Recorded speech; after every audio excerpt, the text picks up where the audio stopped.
Good evening, all. Hope you're doing well. Happy Thursday. Don't forget this is the last bulletin of the week because we do it from Sunday to Thursday. And the key one will be Sunday night. So just make sure you stay tuned for that one because it looks like we might be going a little bit risk off in so much that we went from euphoria to complacency to caution. So logically, the next step would be like apprehension and fear.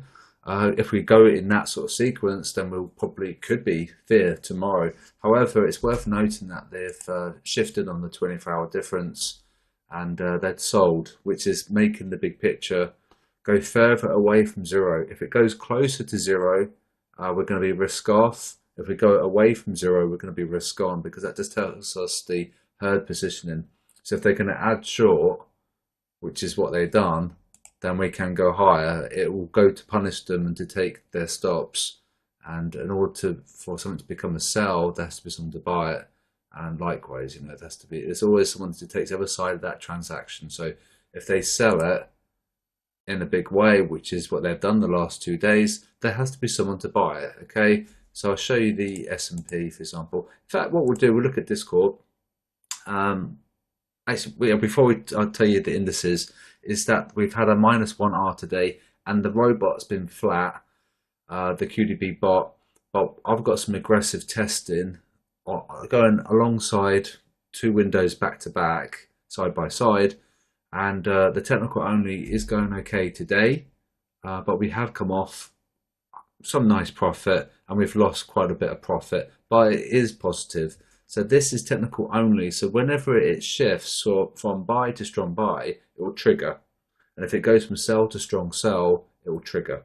If it's neutral, it's not interested. If it's buy or sell, it's not interested. It has to move from buy to strong buy or sell to strong sell. So every time it does, it creates a switch and then it pings to MetaTrader 4. So it can be very aggressive. And it can ping probably too many trades for a small account. So this is kind of what I want to look at. This is probably going to be okay for small accounts. This might be good for large accounts. Okay, this not this, but the QDB bot. The one that's the -1R, which is the Twitter API and the technicals. That's going to be good for a small account. This is going to be alright for a larger account, but I want to run it for a month at least, and so we can see how it performs. It did incredibly well last week with the QDB bot. We had a great week last week. We had a 10R, which is fantastic, and then the aggressive technical only was amazing. It did so well. It was made £600 in a £10,000 account in a week. That's a fantastic return. However, this week we haven't had much success because the price action's been horrendous, and also we had the US GDP and it came in massively lower than expected, and that probably came as a bit of a shock. Okay, so that's just a little bit about the robot. We've got some testing side by side. One's technical only, one's technical and sentiment Twitter, and that's the one that I'd like to release because it's a lot safer. This is aggressive and it's going to probably be quite risky. So I want to definitely do a lot of testing on the aggressive one before we do anything live on it. And also it would have to obviously do the sizes as well. Look at the sizes because obviously it's eating a lot of profit at the margin. Okay, because we need to be respecting our margin percent, and we don't really want to be exceeding like 5%, for example. And we would do on that on a small medium account. That would be quite risky, to be honest, but this is like I keep pointing to that, but that's not what I mean. I mean the QDB bot. Okay, so let me get that so you know what I mean. Not that one. Yeah, no, that's fine. That's the account history. Yeah, that's weird. Okay, so this is the QDB bot, and unfortunately, you know what's going to probably happen is that the SLC is very close, and it's very frustrating because it's so close. It won't surge and go up higher to get the SLC. So because it's so close, what it's going to do, it's going to bide its time, and then we're going to really go for it.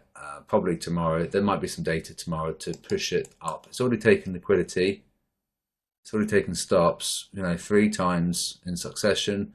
So a 4th time, they might just bide their time and up we come. So if this does go to SL, which is likely, we're going to be minus 2R today. And so basically minus 2. So yeah, so that's basically cancelled each other out. So we're minus 1 currently. If this goes to the stop loss, which is looking incredibly likely, we'll be minus 2R. All right, this is what I mean by the QDB bot. This is the one that's probably designed for small accounts, and it's very safe because look at the margin level. Okay, so that's a bit about the bot. It's just very, very horrible right now, the price action. Like last week, it was a bit smoother. And this week's been quite erratic, especially this move from the GDP.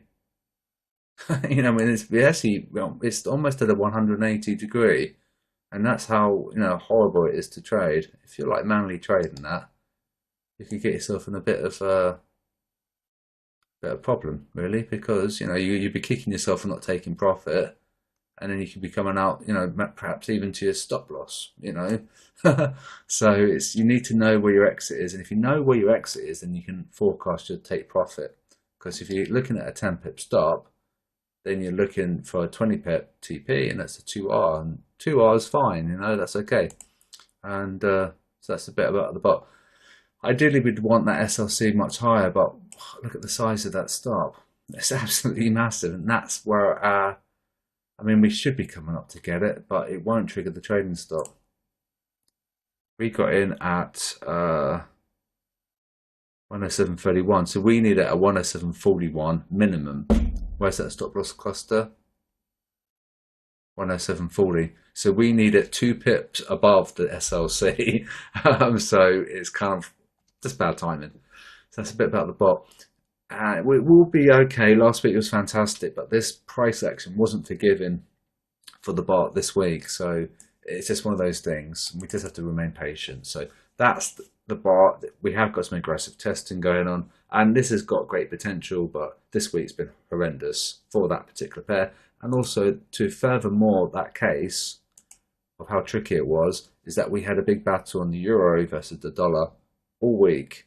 Monday, Tuesday, Wednesday, Thursday, and we're just seeing the euro.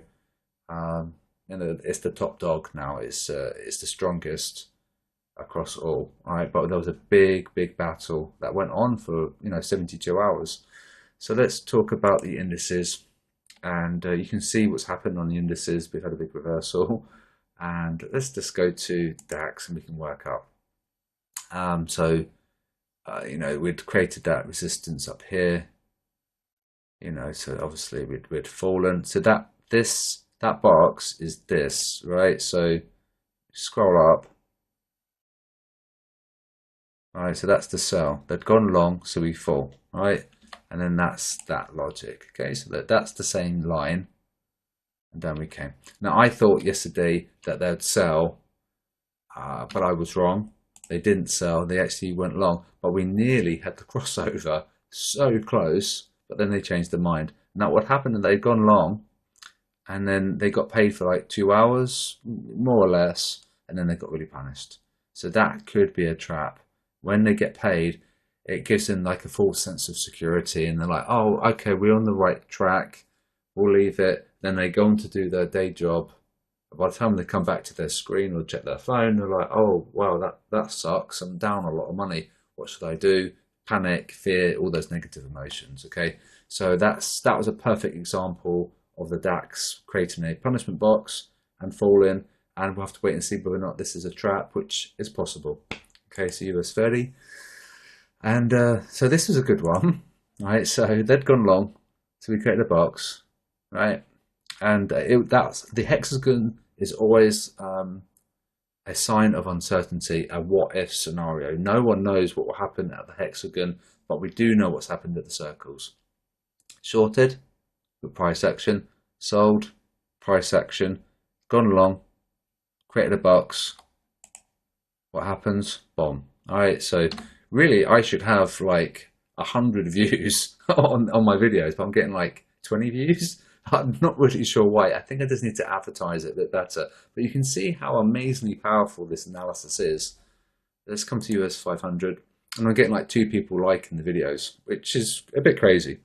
So this is the rebound that we're seeing on the US 500. They'd sold it, so we created a box below. Now what will happen here, we will see continued upside pending the conviction of their selling, and that's it in a nutshell. Right, there's people like looking at price action now, not really understanding why it does a particular thing. It's very much likely to do with the sentiment, because we can see how damn accurate it is. It's incredibly accurate, 90% of the time.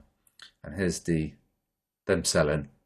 So we'll possibly come up higher, but it will depend on the conviction of their selling, which we don't have any measurement of. We only see their positioning, but we don't see volatility increasing on their position. We just see their positioning. But if we could somehow look at the volatility and whether or not it's declining in volume or increasing in volume, that would be really good. But we don't have that information. We're just limited to the speculative sentiment index. So that's all we can see. But if we could see, the conviction of their positioning, that would be really good. We can see by the angles, but we want a little bit more information, a bit of something a little bit more in depth. It gives us more of a insider info. So it would be nice to know what they're going to do. If you look historically, they're very keen to sell, so we can look at that as a bit of knowledge. And because they're keen to sell, they're probably likely going to continue. And we can see we've had quite a strong move, which kind of tells us the conviction, but we'd still want that little bit more information. And yeah, that's what, I don't know if you'd seen yesterday's video, but I was saying how we'd probably come up to the upper resistance, and we did, and it's respected it really well. Down we came, and we created a box, and then we fell from that, creating that box. And that's a perfect example of the punishment boxes working. So let's look at gold, and then we can wrap up the video. And trap, possible trap, we'll have to wait and see. Now the logic for that is that they've gone long, they got paid briefly, and then they sold, and then they got paid briefly. Now if we look at that, we can see they certainly got trapped. And then likewise, this is possible another scenario where it's going to treat it the same as that, but we've got one down here. So that's a punishment for the bears, and this is a punishment for the bulls. And there could have been people with their orders as well that could have accumulated a lot of buy orders from the herd, and they would have possibly got out a break even at that point. But they're thinking, well, hang on a minute, if we've done this big spike here, we probably can come to 2,500. I'll hold, and then that will happen. So it's just punishment, constant punishment on a daily basis. So you have to know your exit. If you don't, you'll undergo a lot of stress, and you'll probably lose some money as well. So that's the robot covered. Hopefully I didn't waffle too much about that. We just got two side-by-side testing going on, which is cool because we've got an aggressive one and a passive one. I'm kind of interested in both. And I would be going live with the passive one because it's a lot safer. Covered the indices. Didn't really look at the sheet too much, but you guys can look at the sheet whenever you want. And remember, we're just trying to get colours to align, and we see a lot of misalignment as well, a lot. So hence why this week was a bit tricky. So there we had one on pound Swiss. How did we do today? That's just barely positive at 0.04, but we're up quite nicely on the week. So that's quite useful, isn't it? So that's it, I guess. So have a great weekend. I'll be back on Sunday for the clock data, and hopefully you saw the videos today about the supply and demand indicator, and also about the MyFXbook website as well. So this is the third video I've done today. If you like the videos, please like them and subscribe, and that'll be much appreciated. And I'll speak to you guys on Sunday.